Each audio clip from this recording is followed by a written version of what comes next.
Good morning from Julie B's Apiary. It is Friday, October 14th.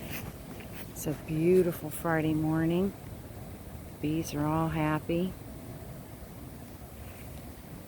Brad and I managed to pull about 5 gallons of honey this week for our first fall harvest. And as you can tell, the bees are enjoying what we gave back to them. We extract all the honey and then give them back the frames so that they're able to clean everything up for us, and no honey goes down the drain. It all goes back into their hives. Well, it's beautiful today.